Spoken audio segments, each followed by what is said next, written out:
What's going on, everyone? Welcome back to the show, and thank you for tuning in. It's a Halloween episode, and today we are going to be discussing Halloween games. And in front of me here, I have a stack of 6 games from the Nintendo, Super Nintendo, and even some Sega stuff that I've been playing to get into the Halloween spirit. So, we'll start off with the first one here. Hold on a second. I knew I smelled some wall meat. Let me just set that over there. Our first game for the NES is Fester's Quest. This was made in 1989, so you know it's hard as shit, but it was produced by Sunsoft, so at least you know the music's good. Not a lot of people like this game. It's very, very challenging. It's going to leave you with wrists on fire, a lot of button mashing. It's a very long game. I'm not good enough to get to the end, but I could hang in there for a little while.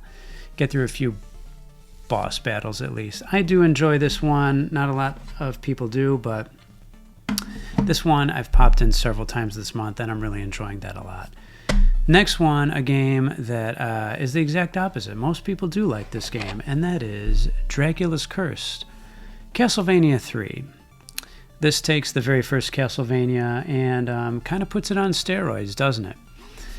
It's branching paths, a lot of replayability. You've got the ability to switch characters depending on the path that you go. I think that's a really nice touch. Very, very, very difficult game, but extremely good game. Konami game, very polished. Next, we have a 2-player or 1-player, it's a 2-player co-op game, Super Nintendo, Zombies Ate My Neighbors. My daughter and I love playing this together. It's like an arcade style, you're trying to rescue your neighbors, the neighbor's dog, stuff like that, and you're going around blasting zombies with all different types of weapons. You've got to collect keys to unlock doors. Tons and tons of fun. Very cartoony. It's good fun. Your main weapon is a water pistol, so it's really, really lighthearted. Highly, highly recommend that. Next, probably my top 5, definitely my top 10 Super Nintendo games, and that's Super Ghouls and Ghosts. Absolutely love this game. I've always had a fondness for this one. I grew up with it, and it wasn't until much later that I was able to beat it. It takes 2 loops to beat it, so yes, I was only able to truly beat it with save states, but I can get through 1 loop before I turn it off, and I've had enough of it.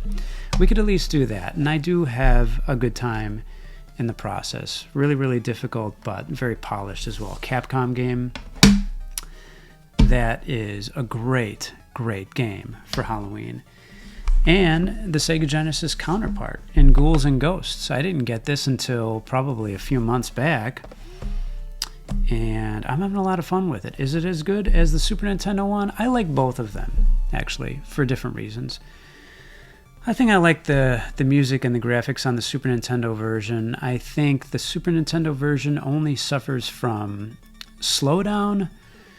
I like the ability that you get to double jump in the Super Nintendo one. The Sega Genesis one, no double jump. You could fire upwards. That's a plus. And you don't really have to deal with slowdown. So it's a balancing act. I like them both very, very, very much. Excellent games. Truly, this is really all I need for Halloween right here.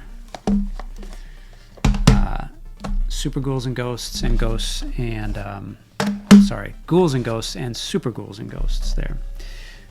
Last I should say, for the 32X, Doom. This scratches the itch that none of the other ones do, and it's the first-person shooter itch. I don't have anything to say about this that you don't already know. It's Doom. It's Doom on the 32X. It's the only Doom game I have, as a matter of fact, on home console. So that I'm popping in a bunch of times throughout the Halloween season. That is my stack of Halloween games I highly, highly recommend for this month. I'm really curious what you've been playing this month. Let me know in the comments. Hope you enjoyed this. Hope you're enjoying the Halloween season. Take care.